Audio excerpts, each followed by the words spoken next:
welcome to the Segue. Best thing to happen to you on a Thursday. That's right, recording live back in LeBron's backyard. Woo! We are home base. Yeah, OG home base because we're not even upstairs right now. Not even upstairs in the actual studio. We're just back in my office. Not that it's an actual studio. I shouldn't give those vibes out there. So, Charlie. Yeah? Today, we are interviewing somebody who is one of two worlds. He is both somebody I went to high school with, and he's a freaking Broadway star. I didn't actually realize that until the very end of this interview. I didn't know how well known he was. Let me put it this way. If you guys are interested in Broadway at all, behind the scenes Broadway stuff, if you are an aspiring actor or actress, like even music production, there's like we touch on kind of all this stuff. He wears many hats, even though he doesn't need to. He has beautiful hair. But it is a really good in-depth interview about Broadway, and not like the glamorous Broadway. Just like the real kind of like nitty-gritty. Yeah, like this is what the culture shock is like of moving to New York, and this is what the day-to-day life is as a Broadway star. And it's very interesting. I learned a lot. I'm sure I learned so much. Yeah. Absolutely. So without further ado, we don't want to drag this any longer than it needs to be. We have Broadway star from Anastasia, Kinky Boots. You've probably seen him near you in Northeast Ohio, and soon to be Diana, Zach Adkins.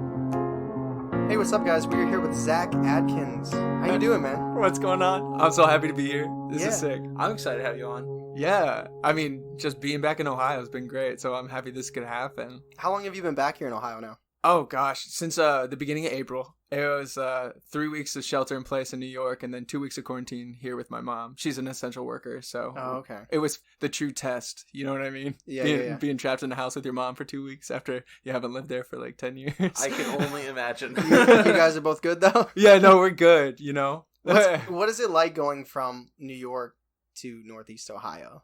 People wave at you on the street all the time. Here? In Ohio. Okay. Yeah. In New York, you don't do that. You don't make eye flip contact. people off. You know, you just don't make eye contact with anyone you're not ready to like either fight or like have to talk to. And so everyone does not engage because it's super overwhelming there with those people. It's just like, I think I'm from New York at heart. I wouldn't want to.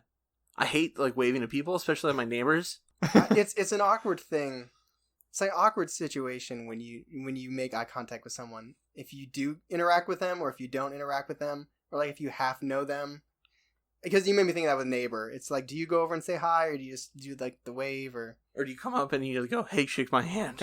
Yeah, I shook my neighbor's hand. They just moved in, and he was like, yeah, I guess I'll shake your hand. I was like, oh, fuck. I'm like guilty of that half smile thing. It's like not fully committed, so you look just awkward. Do you get noticed walking the street in New York? It depends on what neighborhood. Theater district for sure, but when I'm going home, everyone's chill. Yeah.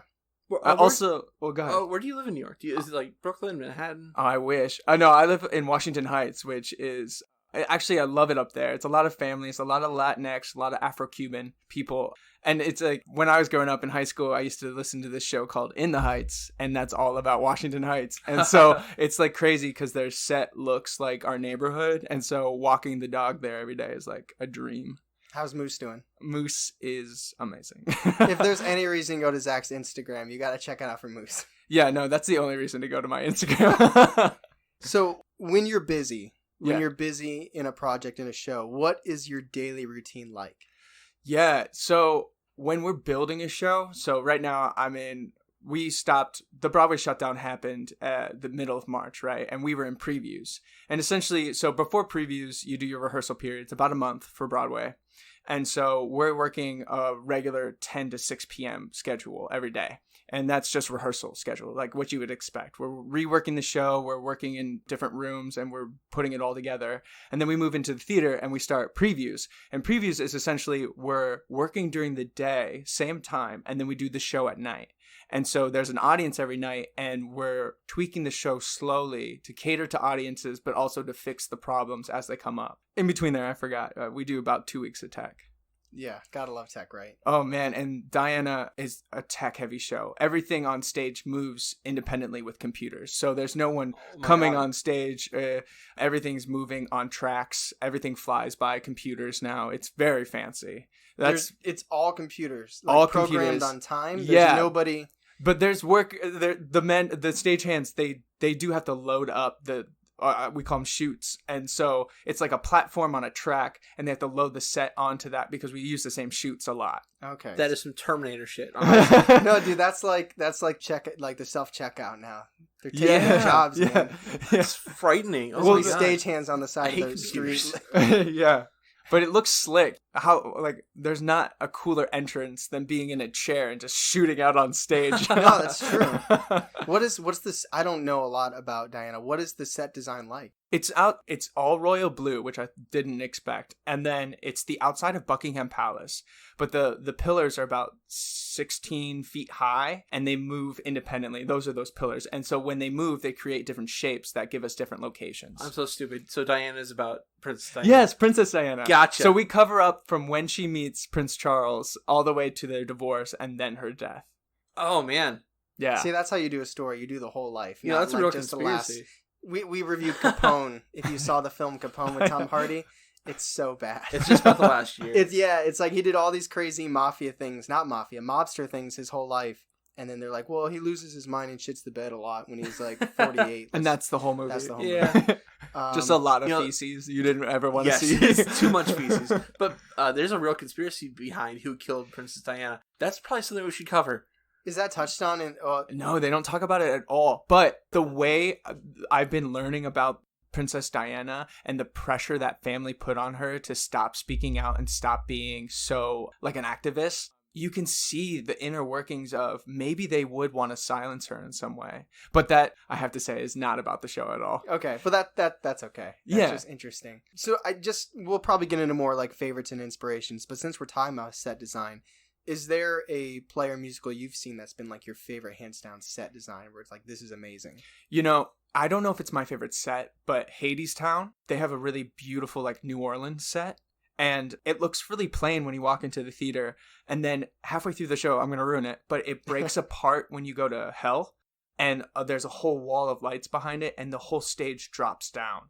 And so there's one scene in particular, there's lamps that come from the ceiling, and the workers swing them over the audience. And I've never been like that before. Like the lamp literally comes right up to you and comes back. Oh, wow. I was sitting in the balcony. It was so cool. It reminded me of Spider-Man. I got the chance to see Spider-Man on Broadway, and I did it in the cheap tickets, and Spider-Man landed in front of me, and I was like, this is worth it. You know what I mean? The show might not be that good, but this is worth it. Yeah. Was the show not that good, or? Yeah, they just struggled on finding what they wanted to tell. You know, they tried Tom Holland. Yeah, it was like trying to be super artistic about it. It's the same director and creative team that did Lion King so well, and that is like a beautiful like African take on Lion King. And then they tried to apply it to Spider-Man, and they just went too far. Yeah, you just want to get that good hero story, and what we really got with giant spiders singing opera a little bit, and it was just kind of weird. I didn't even know that was out there. That sounds like a mess. It was. That one's really famous because they have the longest rehearsal period or preview period on Broadway. They never really opened. And so they were just reworking the show, like lost millions of dollars trying to open this show. Have you ever seen Dear Evan Hansen? No, I haven't. I loved that set design. Did you enjoy that set design with all the technology? It was neat. It was yeah, it was chill. Better. Yeah. I love that show. It's a cool show. So when it comes to the preview, do you guys get a say in what changes, or is it kind of relying on how the audience views it and then changing things to what they prefer? It's a lot about what the creative team is perceiving out there. So you have your writers, and then you have your choreographer and your director, and they have gotten together to make this piece that works together to push one big idea. So once you start shaving down a show, you start to find, like music, when you start to clean up a music track, you start to find one or two notes that just don't fit. And that's kind of what previews are for. And also, when you're working with laugh lines and you're working with humor, things that don't land and trying to figure out why, that's really important to do with an audience and what audiences are reacting to. You would never guess. We laughed at things in the rehearsal room that nobody laughs at the theater. And that's true for every show. Has anything been kept, even if the preview audience doesn't like anything, has anything been kept in because somebody in the cast or the director just felt so adamantly about it? That's one thing about Diana, I will say. They are, we call it, it's awful, but we call it kill your baby, because the music you make and the script you write is your baby. And Diana is so cut. Anything that don't work, get rid of it. It's really quick. There was a few instances in Anastasia where things weren't working, and there was a few moments where they were like, that line is staying. That's the line. You know what I mean? That's Richard Jefferson. You want to RJ? No, it just depends on your team. You know, people, it's crazy because you get too close to the project and you can't look at it from that outside view anymore. You lose that scope. So you went to Bolton Wallace? Yeah. That's cool. I went to the conservatory there. So I have a bachelor's of music in musical theater. I don't know, when I don't come from an artistic family, none of them are in the arts in any capacity. So trying to convince my parents to let me go to art school to try at acting, which our town isn't necessarily known for, and it's kind of tricky to, you know, sell that package. My mother really stuck to the idea that if it didn't work out, that I would be able to teach high school music. Yeah. And so that's why I have my bachelor's of music. I love it though. Being able to read music fast, and like at an audition, sometimes you'll get your audition in the morning. It's for that afternoon. You have to learn half a song. It's so useful to be able to sit down at the piano and be able to plunk it out for yourself. Yeah. Yeah. It was cool. So it's a music degree. Yeah. With musical theater. Yeah, so it's the underpinnings of a bachelor's of music, Gotcha. But then we would sprinkle in music theater on top. So the first 2 years are really heavily, you're in the school with every undergrad, which is the educational majors or the music therapists. And then your last 2 years or more, you start to get more acting classes and more dance classes and more creative classes. But that's an incredibly competitive school, though, isn't it? Yeah, and it shows in a lot of ways. It's tricky.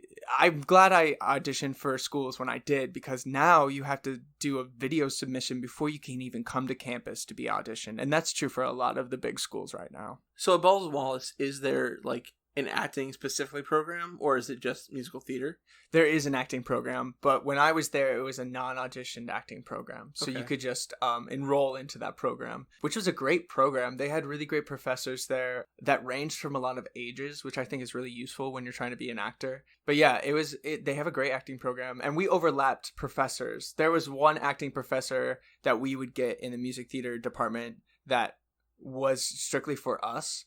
And then, I would call the vice president of that program was the head of the acting program too. So it was pretty much the same training in the sense of acting. I was going to ask if you like intermingled. Yeah, no, they would do musicals with us, and a lot of us would try to be in the straight plays. But, you know, like when you're younger and competition is so hot on your mind, that's still true for Broadway. I could never audition for a straight play on Broadway or a Shakespeare. They would never see me for that just because of my background. I would have to get a master's in acting or a master's in Shakespeare. It's very much of the world that you're in. Because I have music theater on my resume, that is what I am.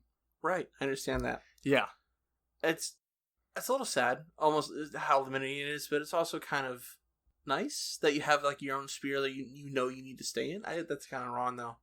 I don't know. I want to say that. I might cut that. If you started doing like Shakespearean plays, because they have like the Ohio Shakespeare Festival. Yeah. If you started doing those, it's kind of like the education versus experience argument, which branches definitely far outside this. But like, would that be enough if you started doing enough of them? You know, funny enough, it kind of goes back to stagehands. Stagehands you either go to school for or you apprentice to. And that's really big in the Shakespeare world. You can apprentice at these companies and be a member of, and work your way up to a company member. And that's really respected as much as going to school for that. Oh, really? Yeah. Oh. From my understanding. that's totally my point of view. I had the great opportunity to work at a Shakespeare company for one summer and one fall that is it's based in Idaho, but it's also based in Cleveland. And so the only reason I was really hired on is because they usually pick a Shakespeare that goes in rep with a musical, and I was one of the parts in the musical. But what I found fascinating is the year I was there, we did Sweeney Todd and Richard III, and they mirror each other really well. If you know Richard III, he's the guy who killed his way to the king. And so like it was fascinating. They try to do that as much as they can. It's like keep two pieces of theater that kind of match each other. He has the hump, right? Yeah, the yes. The grotesque, yeah. And we did it in like modern day London with like a lot of cool suits, and I was like feeling cute out there, you know. Do you like when they modernize stuff like that? It depends on what we're modernizing. I think modernizing, or like we put Sweeney Todd that summer in a steampunk setting. That works really well. Yeah, that seems and that was, and we did Richard III in modern day London, and like it was cool to see, you know, women in pantsuits compared to being in queen garb. It's a different kind of feel. They were probably relieved not to have the corset on while we're performing outside in the desert. Yeah, exactly. Do you have any fun college stories from theater? Oh, fun college stories from theater. You know, my favorite show, but one of my very first shows in college, it was Spring Awakening. Oh, okay. I don't know if you're familiar. I am, actually. And breaking the news to my mom that I was going to simulate sex on stage twice was a pretty scary conversation. I don't know if that's a funny story, but yes, yeah, I totally.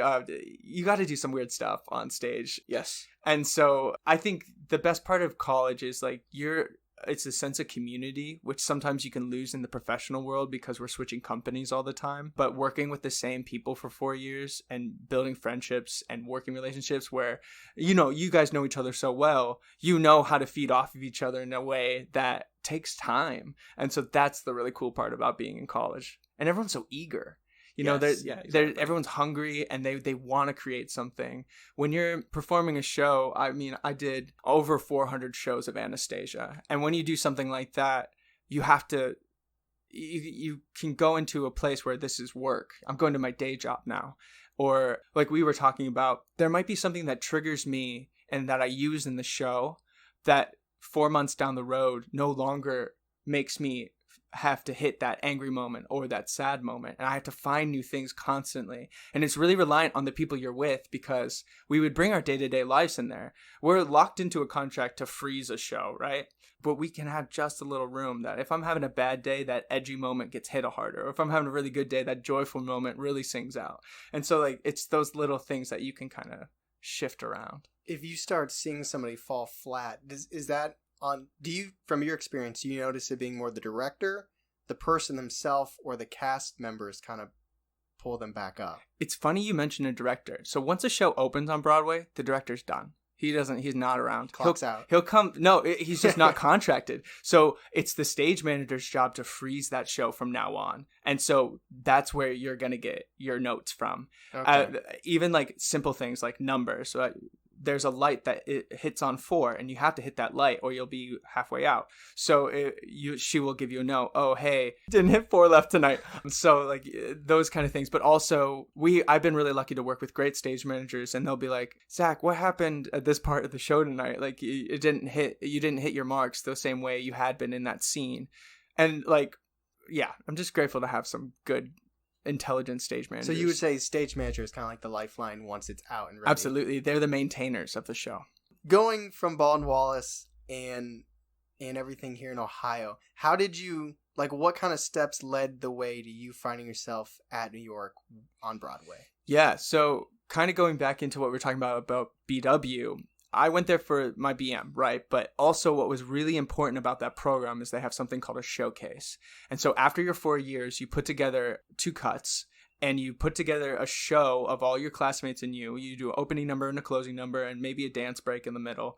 And you each do your 2 cuts in a row, and you make a show out of it. And then we travel that show to New York City, and we perform it strictly for managers, agents, and casting directors. And so when you leave a school like BW, everybody goes to New York. It's just the unsaid thing that's about to happen. And a lot of the time, you showcase about a month before you graduate. So you come back with an agent. So you're not stepping your foot into New York City without kind of somebody there to help you or starting to build your first team. And so that's really why everybody who goes through those big schools, they always end up in the city, is because they're tied usually to a manager or an agent by the time they graduate. Are you still using the same agent or manager you? No, I actually have switched recently. Something we would probably end up talking about anyway. Body image in our business is really rough. And so I had a really unfortunate encounter with one of my agents where he kept harping on my looks, or that I should lose some weight or beef up a little bit more. And it turned into a weird situation. So I had to get out of there.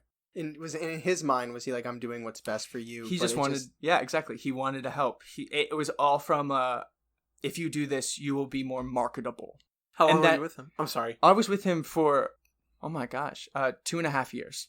Wow. So it's almost like you're like any like a relationship at that point. Yeah, and you know, it goes for anything in the theater community, whether it be like a director or casting director. It's all about your relationship, and because those people are the people that are going to push you to other people. They're the ones that are going to sell you. So I have a problem with networking because it's hard. It's scary. You know, we were talking about earlier, it's hard to put on a fake face for people. And so in the theater business, the better you are at doing that and getting people close to you, the more successful you'll be. So is your new agent like you went to the bars after you broke up with your last agent, and then you had a rebound, and now we're together? I wish it was that cute. No, I kept my business cards from my showcase, and I called him up, and he remembered me, and he took me on. That's great. That's awesome. Yeah, it was awesome. I was a lucky break. You know, I was really lucky. I contacted them before I decided to leave my last agent, so I was trying to cover my gooses in case nobody wanted me. So like a transition, at yeah, least, where exactly. It's like a job. Like if you have a job, you don't want to leave that job until you have another job. Yeah, exactly. Because being out there without an agent or not being a part of our union is like, those are the 6 a.m. cattle calls you hear about.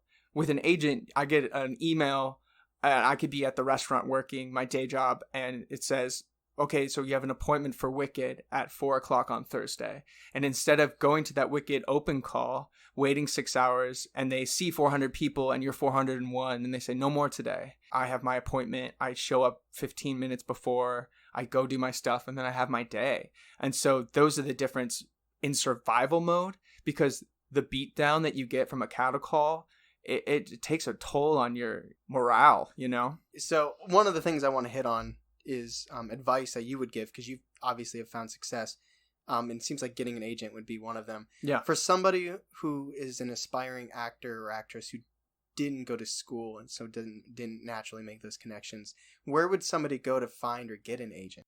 Yeah, so that when you get to New York, I always encourage moving to where the work is, right? So New York or LA, depending on what you want to do. Obviously, LA is more TV film, and New York is more TV and legit theater, which is stage theater. And so for younger people, there's a lot of classes you can take in New York that end in showcases. And so, or there's classes that have a masterclass situation. You can meet casting directors or agents through that. My agents go and teach classes all the time. And really what that is they get up and they sing their cut, and the agent or the casting director critiques you, and you get your feedback, and you're like, great, now I know how to do that better. But say you make a great impression on them and you fill a slot in their roster that they need somebody like you, then you can get a call right there and be like, hey, will you come and interview for the rest of the team? Like, we want to see you more. And so that's the best way to do it if you're not going to start from a place of like education. Gotcha. So that relationship you have with that other agent, so if you are walking down the street with your current agent and you see that other agent, like, do they have to knife fight now? Like, what happens? You know, that day will come at the Diana opening. You know what I mean? Yeah. Are they really going to meet then? Yeah, they know everybody knows each other. And really what I try to do when I moved on from agents is I try to be as kind as I could. He doesn't know that I had that problem with him critiquing my weight a lot, because I just didn't want to make it anything more. I wanted to make it about work. And this is a business relationship. As close and as friendly as it was, we used to go to baseball games together. I didn't want to make it personal in any way, because one day I hope that we might work together again. You never know how that can work. And I didn't want to put anything on anyone, but You cannot burn a bridge. He does listen to the podcast, so he probably will. Someone will send it to him. It'd be like that funny meme you send around the office. They're like, Zach talked about all of you. go to the 21-minute mark. Yeah, exactly. That's exactly what the email said. No other words, just 21 Skip minutes. all that other shit. They might meet at the Diana opening. They know each other. I know every agent is friends with each other, especially when you get bigger agents. And so, well, I just haven't seen him in person since it happened. You know what I mean? I'm sure it's just business. Yeah, I'm sure. It probably I'm sure happens, all the time. So what was your first big audition like? What's funny, in college, they told us that the first summer you're in New York or the first few months you are in New York, you're the hottest you will ever be because you're brand new. And you can attest to this in seeing things. When you see like a rising star or a breakout star, that's an attractive headline versus the guy who's been in the ensemble 6 times and now this is his first lead. That's a harder headline to sell. So my first big one, I did all of the big juggernauts, as we call them. We did Book of Mormon that first summer, and I went in for the lead guy, and we got pretty far, but you get so intimidated. So as you go along in an auditioning process, you go from like one person with you and a pianist, and then there's like 3 people with you, and that's the casting team. And then all of a sudden you're meeting the music team, and by the time for Anastasia, the end of that audition process, there's 30 people watching me in that room, and we're in a fluorescent room like an office pretty much, and I'm having to go for it. Or like Diana, there was at least 20 people, and then they all have to make a decision together whether or not you're good enough, whether or not you fit the mold of what they're looking for, or if you can build the show in any way. Sorry. Don't want to hit the table there, bro. Shut the fuck. Our first F-bomb. Fuck. There it is. So how, kind of going off of what you just said, being good enough. Yeah. How do you... Because there's the physical component, like you were just talking with your agent. You want to look good, you want to be buff enough, you want to be attractive enough. But like the mental health aspect of it, like you've had success and that's awesome. And I'm sure there's areas that most actors or actresses can hold on to about success to kind of propel them forward. But after no, after no, after no, like where do you find it in you to keep moving forward? Like what motivation is there? You have to make the argument for yourself that it has nothing to do with your talent. Unless you feel like you're not working on your craft. As long as you're really passionate about it and you're working towards it, that's the best you can do. The only person that you're versing is yourself. And so when you do get those no's, you have to remind yourself 9 times out of 10 that you were too tall. You were the wrong hair color. You were the wrong age. You were the wrong ethnicity even sometimes, as terrible as that is. And so you have to tell yourself, it's not about me. It's about the big, giant puzzle of people they're trying to put together in this show. And maybe the tall aspect is because they've already picked their leading lady, and she's 6'1", and I'm 5'11". You can't put us next to each other. And so it's all of that thing because, and I have a problem with this in the romantic aspect of Broadway. We're talking about, why do people who look a certain way have to play romantic leads? Why can't we have everybody falls in love? Why do you have to be perfect to fall in love? And so that's been something that's been on my mind for a long time. And so you have to, but going back to the question, you have to tell yourself it has nothing to do with you and everything to do with the giant puzzle they're putting together for that show. As long as you're putting the work in, because then that's kind of what it comes back to you, right? It's like you were saying, you were like, oh, well, if you hold on to a piece of that confidence from success, sure. But once you get that ball rolling and you get that juju flowing, that's when you get into the flow of it. So if I have 6 auditions in a week, that's a better week than if I have 1 because I can't focus on all 6. So I have to spread myself pretty thin, but I don't think about it nearly as much. I get to clear my head and I get to kind of wing it. And being off the cuff in an audition is way more attractive than being completely precise than what's on the page. Before we move on to Anastasia, what was your worst audition? Oh man, I bombed. Sorry if this brings back bad memories. There's gonna be no, a couple no. I bomb all the out. time. No, I get really nervous. You know how I mean? Like I bombed a TV audition really bad. I won't say what show it was for, but you'll tell us off the air. Yeah, I will. I will because you'll know which one it was, and it was for the lead character, and I never got those, and so I stressed myself out, and I fumbled that first scene so poorly with the reader. The casting director stopped filming and she was like, "Why are you here?" Whoa. She's like, "You shouldn't be here. Why are you here? Who sent you here? Who are you with?" Damn. And then I had to call my agents and be like, okay, so I had a bad day. I kind of messed this up. And then I never saw that casting office again. Damn. So, but sooner or later, they're going to forget. And then I won't be back in that door. That makes me think of, remember the Shakespeare we were in, the 12th night, where they Yes. were like, you know, you guys tried. Yeah. See, it's tricky. It's a tricky business. So besides that story, how interested are you in TV and film? So my agents do TV and film. So I get those auditions every once in a while. Those happen in the spring. That's pilot season. So for legit theater, that's fall, because we're ramping up for the spring, which is Tony season, right? So they're casting everything in the fall. And then it's the opposite for TV. It's spring. And then the fall is when all the new shows come out. So yeah, I'm not that interested. I feel like I have more to do on Broadway. There's something about being in a group of people and feeling the same thing all at once in a room that I find compelling, and something that is unable, as much as we say we're going to freeze a show, you can't recreate those moments. And when a really special one happens to you, that means you're going to be hooked for life. Well, what is something that you would want the average person to know? Like, a fan of Broadway that wants to know. Yeah, like I always want to know about how they would do the thing. Oh, I guess you told us about the shoots already. Oh yeah, that's a big one. I guess it's not as glamorous as you think it is. When you walk off stage, it's very small, it's very cramped. There's a lot of people. And we're all just kind of on our phones in the wings, waiting for our cues to go on. Because when you do something so many times, you can allow yourself to clock out and almost do a better job than when you overthink it. Like, you think about brushing your teeth. If you really think about doing those circles, you mess it up more. The circles stop making circles. So when you do a show 300, 400 times, it's almost better to go on autopilot and really hit the marks the same way. But yeah, Broadway's not glamorous.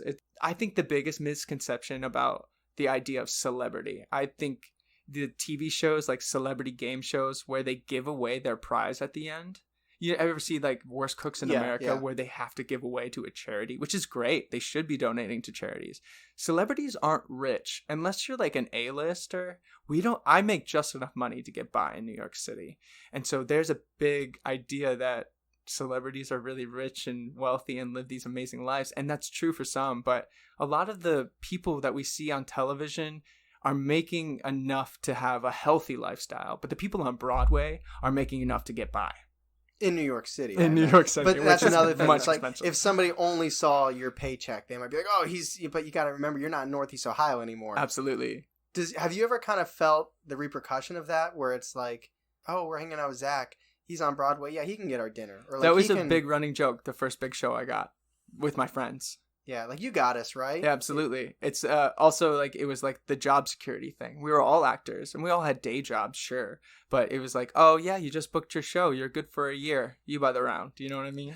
And that's like, we can laugh about it. But right now we kind of turned it into like a dig. But well, I think when you really look at humor, like comedians, typically they talk about the most serious things, but in a humorous way. It's like how you deal with it. So I think humor and digs kind of go together. Yeah. So, like, kind of off that point, like, you know, like, you could live how you live in New York. Is there anything about Ohio that you miss? I miss driving. Oh, yeah? Yeah. Music, right? Music in the car, but just also, like, you leave work in New York and you get on a subway filled with people you don't know.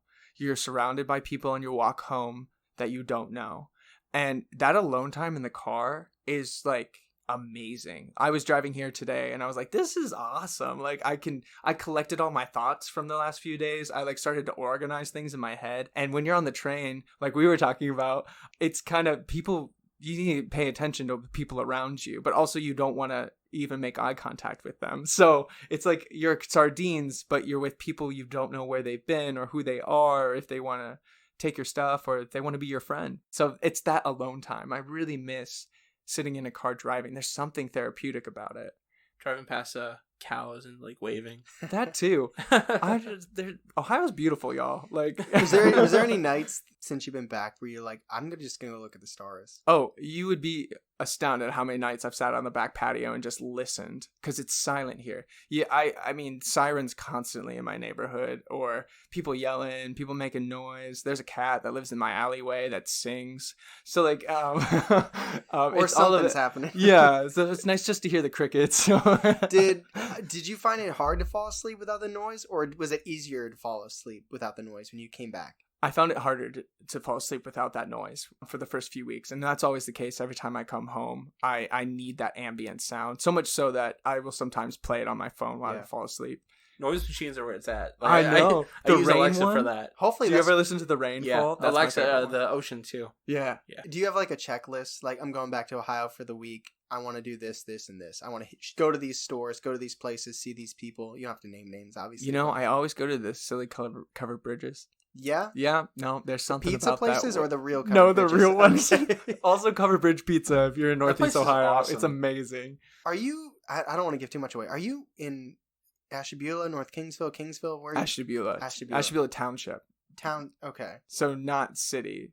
Funny story, because you were talking about how your mom and like supporting you through school. I don't know what family member it is, so I can't attest to that. But I remember, because my dad runs a mechanic shop in Ashtabula, and my mom or my dad, one of them, and I don't even know what, it could have been 5 years ago, it could have been 2 years ago, but they were like, yeah, Zach Adkins, insert family member, came in here to get whatever fixed, and they're just really proud of him with what he's been doing. My parents, y'all, are like, now it's so funny. We were talking about them being afraid. Now it's the opposite. They're like, you should be in that show. You could do that, They're Zach. judging people now. Yeah. Like, he's not as good as my son. That's even worse. They'll go see shows and they'll be like, it wasn't that great. I was like, Mom, you don't know. What are you talking about? When did you become a theater snob? You've seen 2 Broadway shows and they were both mine. Like, what are you doing? So, who are your favorite people to work with? But who have you enjoyed working with? As a general person that I enjoy working with? Yeah, sure. Oh, cool. No, the people who I'm really attracted to in the business are it's funny. So the more famous you get up the scale of people you get to work with over the years, you find the people who work all the time and that are currently always in shows.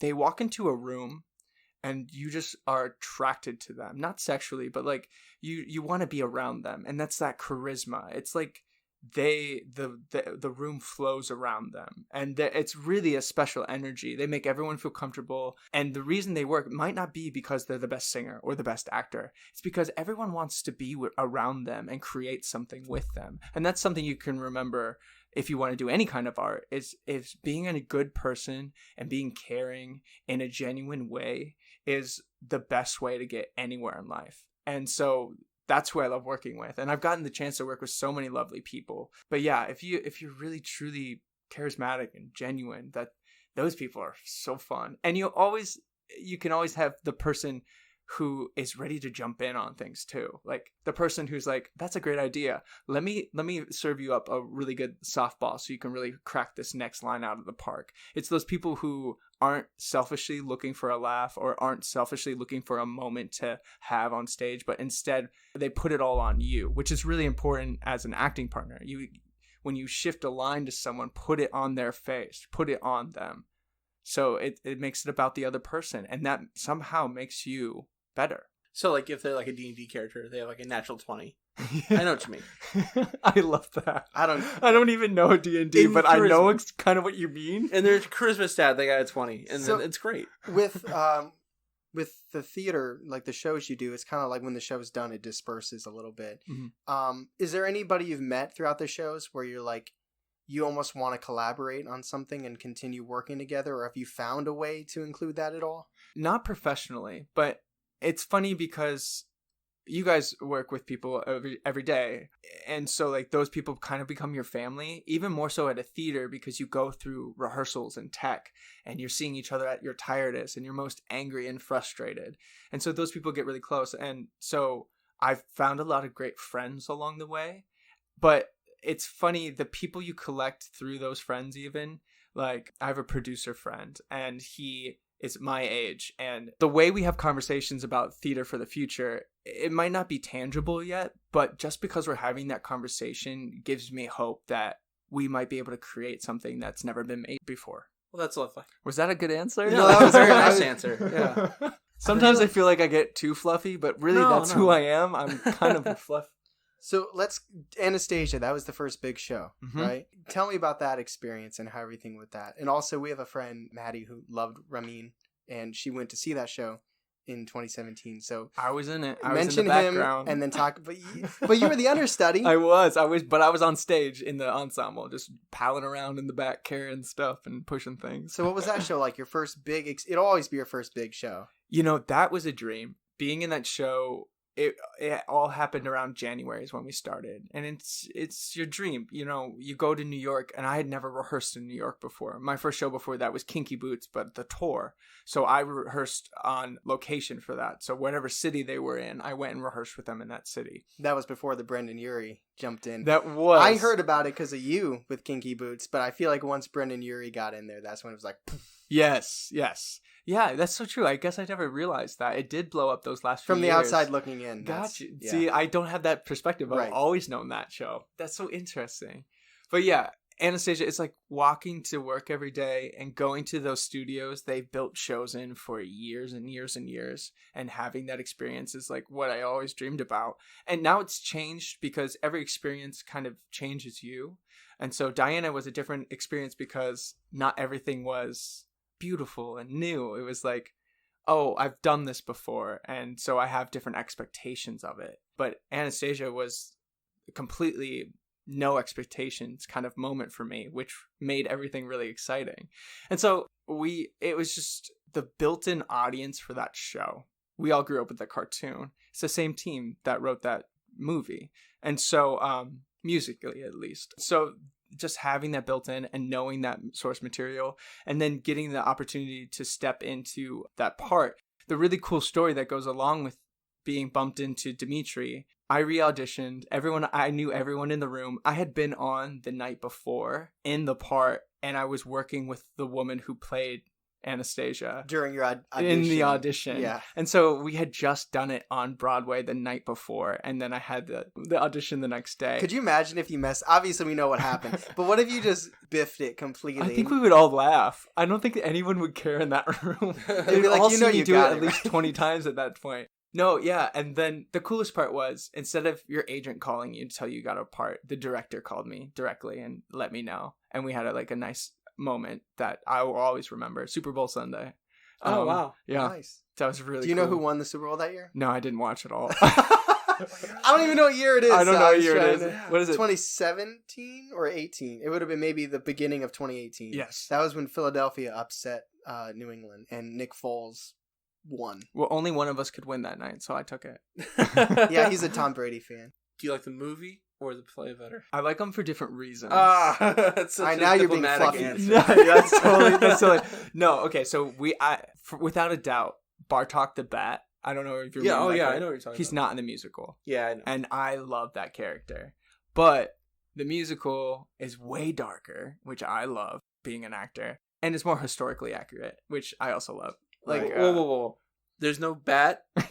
There's no magic. There's no sorcery. Well, I think Rasputin is magic. That's a whole nother topic. Yeah, and he's not represented in the show at all. What? So the part Ramin plays is Gleb, and Gleb runs. I think it has to be the Soviet movement, and so that is the dangerous part of the show. Instead of taking magic, and they wanted to make it gritty. Right across the street, Frozen played from us, so we were the juxtaposition to that. We were the older audience Frozen, you know what I mean? Gotcha. You can come and get that whimsical part, but we're not going to throw magic. What was Ramin like? Ramin was so cool. The funny thing about Ramin, and what kind of stuck with me, is he learns music by ear. So he doesn't read on the page, but he's so quick at it. So an interesting thing is, Ramin didn't play that part out of town. Another guy did. So when Ramin came in, they decided there's a song called Still. Still.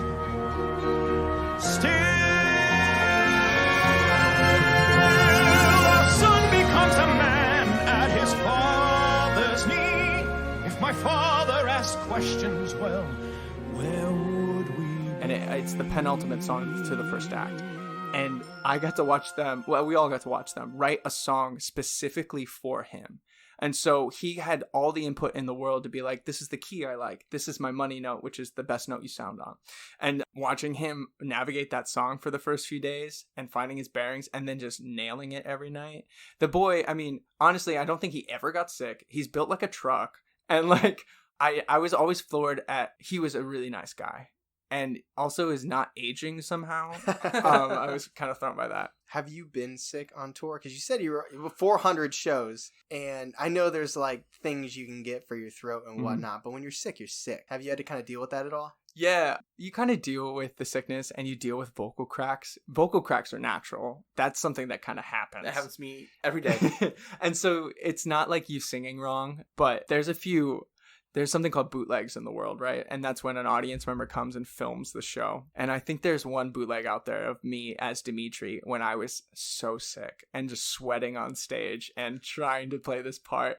But I always try to sing the part as written. So sometimes when you get sick on Broadway, there's options to take down parts or change keys, which we've had people do. I know a lot of people who do that. And that's just to be like, I can't do it tonight. Sometimes you can't do it. Sometimes if you're a soccer player, you can't kick the ball the way you want to. You know what I mean? If you break your leg. Yeah.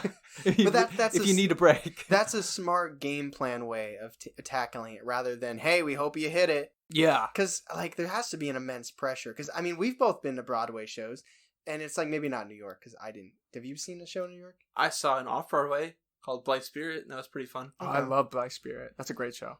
But it's like when you go to a show like that, a professional theater show, it's like you just assume that everything's gonna be perfect. Every note's gonna be perfect. Like, you know, it's live. So if somebody trips, that's one thing. But I feel like especially with the singing, like there's like a certain expectation that's just like, it's gonna be a hit. And every show I've ever been to, that's the case. And it's always blown me away. But it's like, you got to remember they're human too. I always say the biggest difference between us, like an almost professional production and Broadway, is the sound quality. You'll never have a mic pop. You'll never have a mic go out. The sound is perfectly mixed in your ears. Funny enough, so when you move into a Broadway theater, they're shells. They're completely empty. So organizations own those theaters. There's 3 big organizations that own the theaters on Broadway. So the shows don't own those theaters at all. And what they do is they go to a warehouse, primarily in Brooklyn, and they build the entire sound system in the warehouse in the same shape of the theater and mix it there. And then they pick it up and they put it in the theater. So each sound system you see in a Broadway house is completely built just for that show. Wow. That's crazy. Isn't that cool? Nuts. I learned that a few years back. Do you remember when I asked about like some inside stuff? Oh gosh! You answered it later. Sorry, I'm glad it came out. Yeah, no, that's really cool though. That's a really cool thing. So again, no names need to be said or anything, but obviously dealing with theater, there's a lot of big egos, which I think the balance between confidence and arrogance is, it exists, and we won't get into that. But like, how have you dealt with some of the egos, or have you experienced any big egos that have kind of gotten in the way of a show success or your own personal growth? Yeah, it seems to be when success is fleeting, egos are at their biggest. So when you're in a Broadway show, they're very small problems that can be blamed on ego. And we use a phrase called like, you put egg on my face. It's when you leave your partner out to dry in a scene. And so there was one scene in particular where I'm a replacement in every show except Diana. Well, I was the original company of Anastasia, but not in that part, right? So I was replacing into a show. We won't talk about which one, but we were working on the scene, and my scene partner had been doing the show since the beginning. And they were so adamant that I was stealing a laugh line from them. I was twisting a line just enough that I was getting a chuckle, and then they were left flat. And so I viewed that as their ego flaring up and that they couldn't adjust to a new person coming in. But, I have to look back now and be like, well, maybe that's not always the case. Maybe, I've been really grateful to do a lot of serious theater. And when you only have 1 or 2 laugh lines, they become paramount in that show. Because that's how you get your reactions. You don't hear someone take something in. You can't hear a smile, or you can't hear someone, well, you can hear people cry. It's not the same as like feeling a whole audience laugh underneath you. So usually when you have egos flare up within a show, if that person isn't inherently bad, it's because they feel like they've had something and you've taken it away from them. Anastasia was on Broadway. Do you know, like don't have to go give like the exact address, but you know like what theater it was? Like Yeah, it was the Broadhurst Theater on 44th Street. okay, so going down Broadway. Oh, so if you're in Times Square starts at 42nd, so 2 Okay. blocks up, and we were on the corner of the Levi's sign, not the Bubblegum Shrimp sign, Okay. the Levi's sign, right by Carmine's on 44th Street. None of this means anything to me. I Oh, remember. sorry. I remember I'm the trying to big place us. H&M store. Oh, that was in Times Square. Yeah. Yeah. All of that is gone. Oh, Oh wait, the H&M one's there. They tore down the Toys R Us though. Oh no. Well, completely that's because gone. Jeffrey's out looking for a job. The Oh, giraffe. oh yeah. But we did go to that big Toys R Us. Yeah, Uh, with the yeah, we Ferris did. wheel, right? Right? I yeah, only saw very it once. cool. It was a big like a old set. dinosaur. It's a giant Old Navy now. I love Old Navy. My whole closet is and- Old and Navy. men. We got to go to New York and then City. you can go to Old And then Navy. Gap is right next door. I don't know if you do that. They're the same It's a little company. bit pricier. It is the same company. It's technically all Gap umbrella. We'll go to one of your shows. Yeah. Have to see you. Have to go Old Navy. Yes. Are you down? Tyler, I'm always. I love New York. I've only been there twice, but I fucking love There's it. no place like it. We It's will amazing. come to one of your shows. Most likely. Actually, can I tell a little story really quick? Yeah. Just really quick. So when Tyler and I went in, whenever we went, I don't remember. 2013 is Thank you. December. Thank you. We were going down Times Square. It was cold. It was in the winter. December. Yeah. And there was this guy outside selling tickets. And it was the best comedy show. We didn't first we Are were you like kidding me? we thought it was like super sketchy. Yeah, we thought we were getting ripped off. No, because I see those guys all the time. Nobody talks to them. And It I was- always thought it was the worst stuff in the world. But you're saying It was the best comedy show we've ever been to. And we've been to comedy shows too. Oh yeah, it I was need like to this take those guy guys on more seriously. guy on the side of the street. He's like $10 tickets. We were and- like, wait, hold up. 'Cause I don't know if you can do that. We're college kids, so when somebody says a $10 ticket, that's something we can afford right on the spot. So we bought the tickets, which it ended up you needed to buy 2 drinks when you got in there. But we Yeah. got coffee, so Oh. it was cheap. But it was like this underground. We're like using GPS. We're like it's like this small, tiny theater, and we Yeah. almost missed it. We go inside, and it's like 5 stand-up comedians. We were laughing the entire night. It was so funny. It was so funny. Okay, you're the first 2 people I've ever met that bought tickets for those guys. So Everybody else actually died. No. Because we went to the only legit show that Yeah, was right. ever yeah, happened. that's amazing though. I'm gonna. It was maybe the I'll coolest. try it. I can't believe I told you something about New York. That's crazy. No, yeah, I've never done that, But but I it was always see them. But The we were coolest fucking worried. show. You could see how somebody would be. I Well, because they say Comedy Central on them sometimes, like tickets to a Comedy don't Central think you show. even said that. It might have been Yeah. like someone's notebook paper. Like it I was. love that. I I, think- love that you guys just blindly trusted this man. Yeah, I think it was just like there were 4 of us. We were looking for something to do, and it's like if it was so messed up, we would have just Yeah. left. But that was probably the best thing we did on that trip. Back to you. Yeah, No, back- that's such a great Back story. to the So you're from Ashtabula, Yeah. which I would say, coming from a Cleveland area, is rural Ohio. Oh yeah. What was that kind of culture shock going to New York from there? Well, Well, yeah, Baldwin Wallace, which is closer to Cleveland, but yeah. No, yeah. So Baldwin Wallace is a small town place, but Ashtabula is farm town and then the lake. That's Yes. pretty much it. And so I think the biggest culture shock is when you're never used to crowds the way you should be. So going to New York was like people were close to you. I've never had that in Ashtabula unless I like tried to make that happen at high school or like we were talking about marching band. We all like we all the did Walmart and the Ashtabula, like the Jefferson County Fair. Like those are the only 2. Like Oh, I would also. You brought something up. Walmart is such an interesting place because I was there a few weeks ago, and I was just pretty much similar to this. I might have had a pea coat on because that's what I brought home, and a guy literally screamed at me, "Yo, cousin, you're not from here, are you?"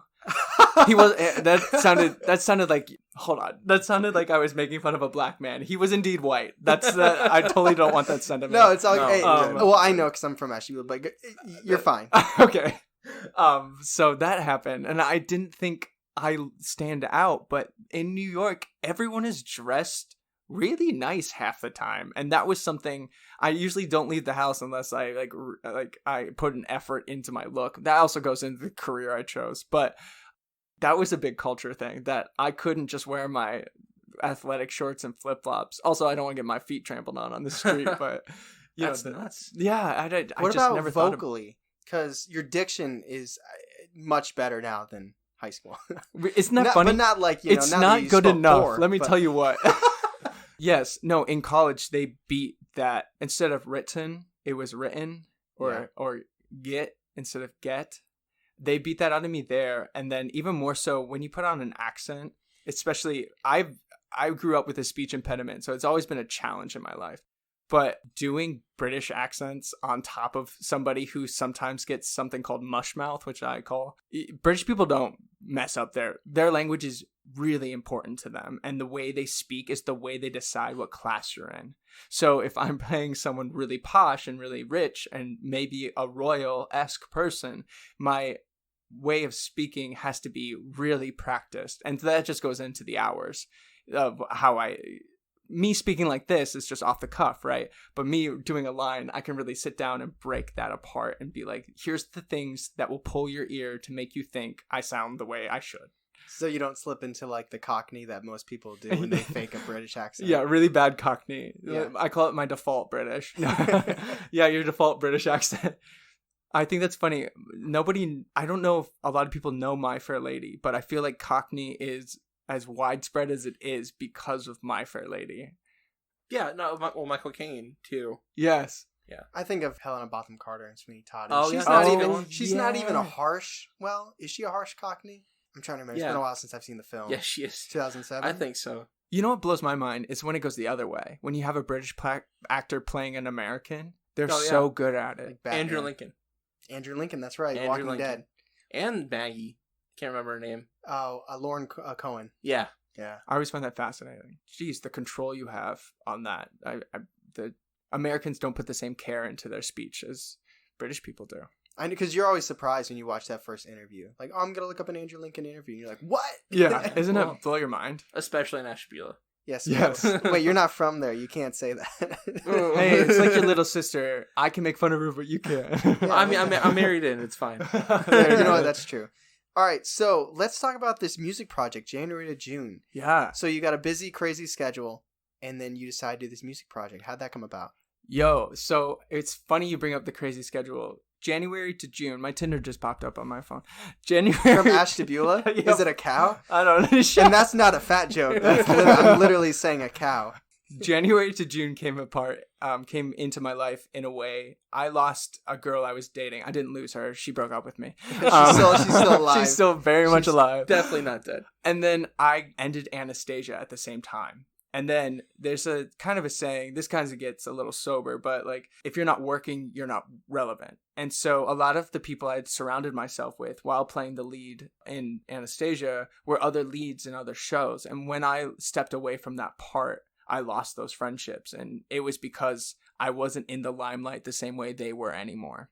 And so I started kicking around this idea and like, I wrote a few songs. The first song I wrote was Dexter Hall, which is my favorite song. It's the song I'm most proud of, I would say. It's not my favorite song. But the album itself tells a story of a breakup. So January to June, I would call it the overture. You know, I'm setting up the story. And then Dexter Hall is the breakup. And then I think it's Sun and Moon Interlude, which is thinking about that person while you're away from them.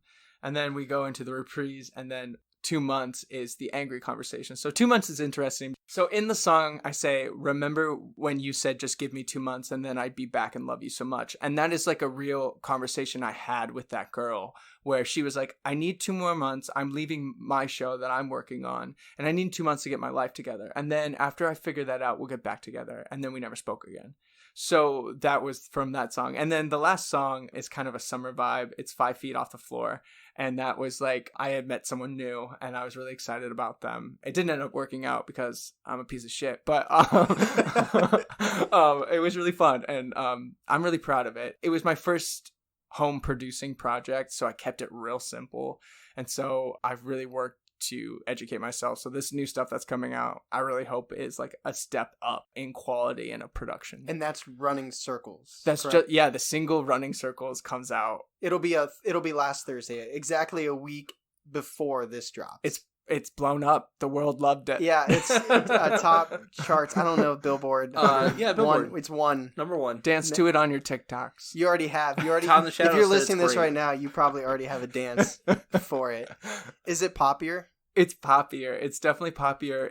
I styled that song off of a Billie Eilish song that I really loved. And so when you're building like a soundscape for a song, it's really important to know how you're going to attack it. So the sounds I picked, there's a lot of like deep bass synth, and so like there's a lot of synth sounds, but I'm also playing piano and guitar on the track. So I try to keep it as naturalized as possible, but really mix in those computerized sounds to see if we can make a little more pop. So it's definitely like summery and like fun, but also sad because I'm a sad boy. The new project's called Sad Boy Soliloquy, which I think you would appreciate. I do. Yeah, so nice. I love that title, and I thought it was funny. Really excited until you said his model after Billie Eilish. Wait, why? I don't like sorry, her. that was too loud. No, Wait. I'm just kidding. We're not fans. I'm still. We're not fans. It's fine. I I'm like the sound she used. It's that one song where she whispers the whole time. And then I'm like, duh, or whatever. Like, I'm a bad guy. Oh, not that one. I don't know, It's the man. new one. It's I the could not it's tell a you. prettier one. I'll play you my song later.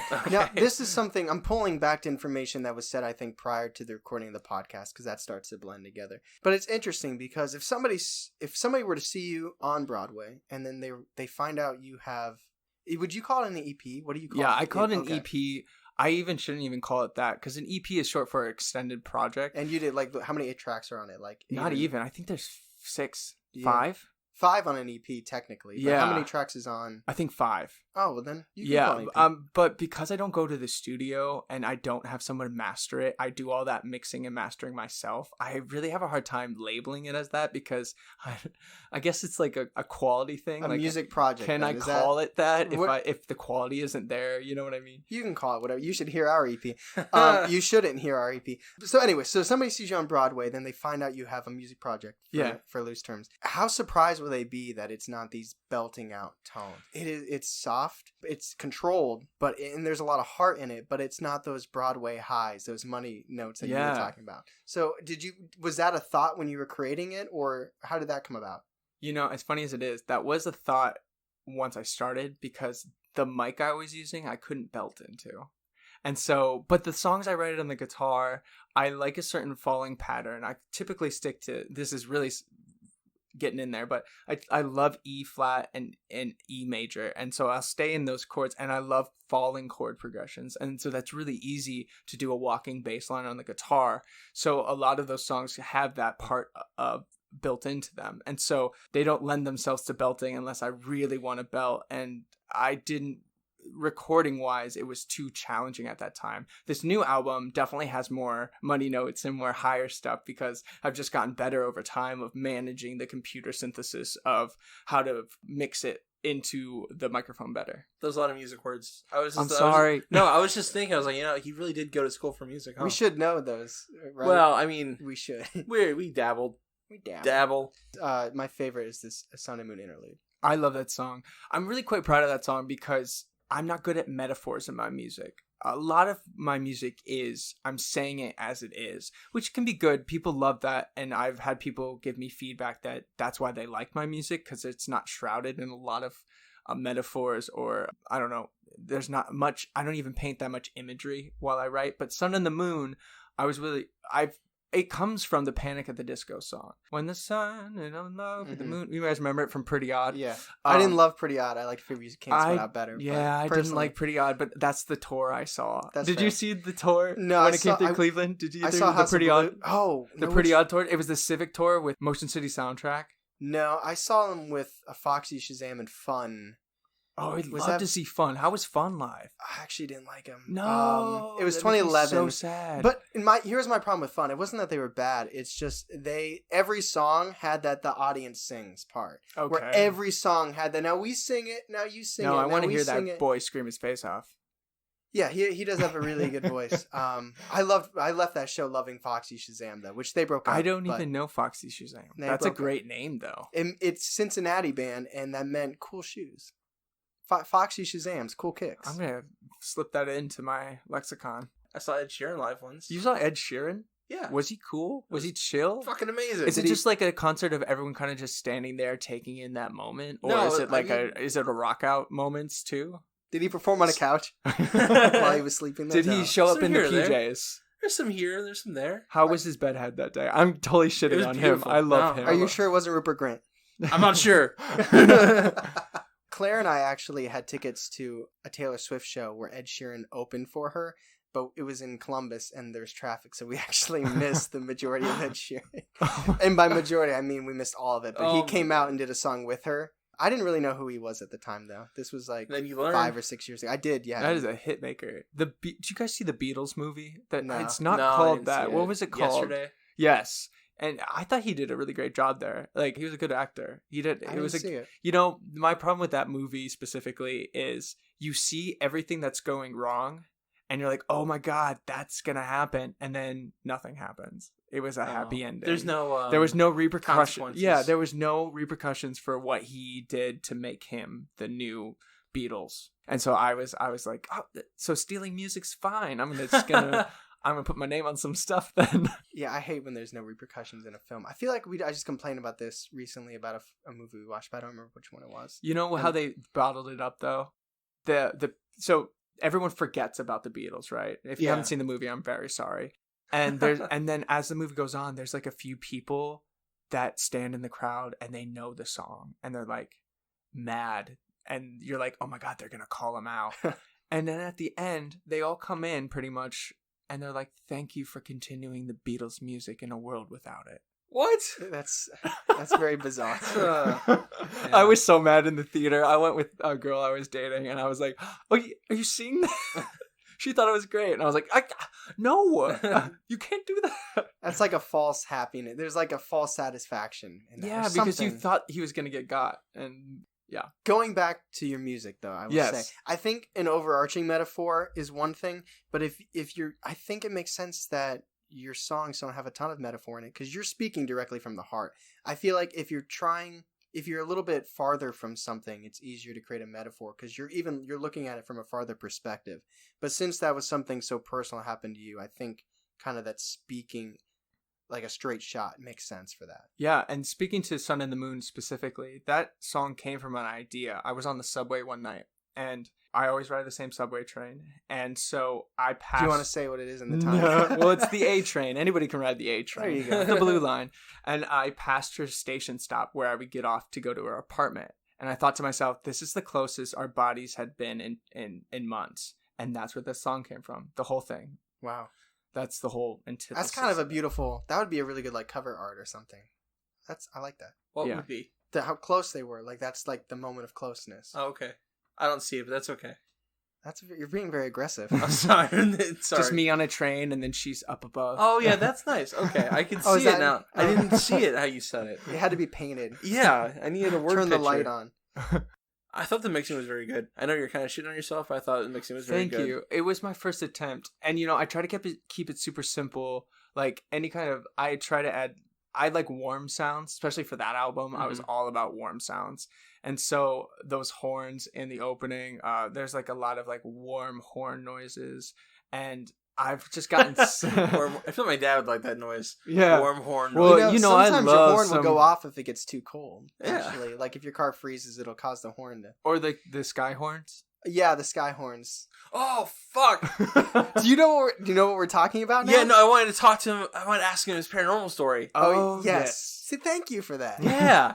All right. Well, finish this. We'll come back to it. Yeah, finish this shit. And then we'll get to the Don't stuff get to the people cool think- stuff. Yeah, the people think You people have to waiting keep all an of hour this. for. Thank you. The mixing was incredibly hard, and I did it all by hand. I don't know if you've ever gone through Logic or GarageBand. I fixed the levels because I didn't know how to use something called an exciter, which is what evens out the voice as you're recording. So if I belt into the mic that I'm singing in, or if I'm quiet, it records at a similar level, so I'm not getting closer and far away. And that's all come from a lot of research and a lot of information that I've try to pile into this new one. I'm really hoping, as much as I love acting, I would love to take a step further into this singer-songwriter land, and I hope this next album really helps with that. Whenever I edit anything and I don't know something, I think like, it's okay because there are people that get fucking master's degrees in this. Truly. There's a lot to learn. And lot big of paychecks. Yeah, absolutely. I do that every time I try to sit down and write a script. I was like, I didn't go to school for this. People don't talk like this. I can't do it. Yeah, so that's my take on that. Yeah. So Zach, Yeah. do you have any wonderful paranormal stories you'd like You're to tell us? keeping that part in, Okay. the part before this, so Oh, yeah, they sure. know that he has some. So it never happened to me, Okay. but I was good friends with a lot of people from a show called The Play That Goes Wrong. And that happened at the Lyceum Theater on Broadway. And the cool thing about the Lyceum, I'm pretty sure it's the Lyceum. God, if you're listening to this podcast and I got the theater wrong, please email me directly. And give us a 5-star. Subscribe. And leave a drop and give a follow. But in that theater, if you look up the upper balcony, and then there's the office of the guy who used to own the theater. Okay. And you can see that from inside the theater. And so he used to always use his lover as the main person in his shows. And when he liked her performances, the windows that shine into the theater from his little office, he would drop a white handkerchief out of it and wave it if he liked the performance. And they say sometimes when the show's really good, you can see the glare of a white out of the reflection of your eyes, because when you're on stage, there's a lot of pushback from those lights. But they said that sometimes outside the window, you can still see the hanky. That's Wow. crazy. Is that a good story? That is That's a good crazy. story. I got chills from that. Yeah. Wow, that should be a story. God, I hope it's the Lyceum. I'd feel really bad if it wasn't. If not, it's all good. Yeah, That's a crazy. fun story. And that office is, you can take a tour of it. It's an archives of Broadway stuff and Broadway history. So if you want to actually go there and go inside, you can schedule that while you're there. Oh, wow. Can you ghost hunt there? I wonder. I bet people have. I mean, I bet people have. There's no doubt in my mind people are ghost hunting all over New York right now. All right, we'll jump on that. All right, so we'll go out the way that we kind of hinted at. So if somebody in your Ashbula, you're in Walmart and you're dressed to the nines, and somebody comes up to you and says, Zach, I want to be a Broadway actor. What advice would you give them? Whether your art is ready to be shared or not, you just have to have the courage to put it out to the world. Whether that's stepping into a theater and trying to audition, or whether that's writing a song and putting it on your Instagram. The idea of sharing art is what makes it better, because it's might mean one thing to you, but it means something completely different to someone else. The way a scene reads down might affect you the way it differently than how it affects someone else. So I always tell young, aspiring musicians or actors, you just gotta trust and put your things out into the world, and one day you will get money for that. You might not get money now, but you might get money one day. And also, something you got to keep trying. Like we talked about, you hear so many no's over the years. It's always, you just got to keep going. Life is hard no matter what you choose to do with it. There's a lot of things that take you off your path, but having faith in yourself, and like I was saying, it's always you versus yourself. You got to take away everyone else. As long as you are taking a step better than yourself for the next day, that's all you can do, especially as an actor. Always be bettering. I think that's what I got. That's good. Okay, cool.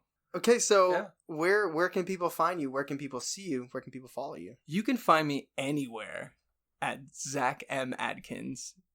That's my handle. Zach M. Is it Michael? Yeah, it's Michael. And you know what's funny is everyone calls me Madkins now, which was my nickname in high school. Really? Yeah. I didn't know Zach that. I never Madkins. called you Madkins. I've had people come up to me on the street and think that's my real name. Hey, Zach Madkins. And I'm like, oh, it's fine. Zach Adkins is fine. But when I picture you in high school, the image... Justin Bieber hair. Your junior year, you kind of cut that out. I did. I got rid of it. I picture you in a black band t-shirt, and I can't... Is it Forever the Sickest Kids? That's exactly it. I wore Forever the Sickest Kids all throughout high school. They were my favorite band. I picture that shirt. And you know what's funny? I went to the House of Blues and I saw the AP Press tour. Yes. And they won the contest that year. And so they opened for that tour. And I loved them so much. It was my first concert ever. And they were the first set. And they killed it. Was that the one with the matches in Bayside? No. Oh, different. What year are you thinking? I'm not sure. Okay. I went to a few. I went to Fall Ball and I went to the winter tour they used to have. Okay. I loved those. I'd go all the time. My dad would drop me off and drive around Cleveland for 3 hours and then come and get me. That's love right there. That is love. Where else? So where can people find you again? You At ZachMAdkins.com. Zach M. Adkins. Also, I have a website. You can find my music there. Zach-Adkins.com. And when can people expect Diana? Diana, I'm 2021 for Diana. Next year. Next year. Start saving up money now. Early next year. All right, guys. Well, thanks for listening. If you enjoyed the episode, please go check him out. His Instagram. I did good for an hour and 18 minutes. Please go check out his website. His Instagram is popping. And also, just go into YouTube and type in Zach Adkins. Yeah, Zach, thank you so much for coming. This was so fun and sweaty. Yeah. It is warm. Imagine upstairs. Hey, man, like, I upstairs I'm love like it. half naked. You're going to have to deal with that next week. half naked. No, yeah, that's true. You did do that one completely topless. I did too. So if you guys are enjoying, please subscribe, 5-star, share with a friend. Somebody somebody out there who's interested in either music or acting. Leave us some reviews. Somebody that goes to Walmart. All those listens we're gonna get in New York. Thanks for doing that. Yeah, you guys will not listen to another single episode since we talk about Ohio stuff. Especially for sweet food. I know they're gonna drive all the way here for Fisher's Cafe and Pub. Maybe for Nano Brew. Nano Brew's pretty That's good. Cleveland, yeah. So thank you guys so much for listening. Thank you guys so much for subscribing. As always, this is The Segue. The best thing to happen to you on a Thursday.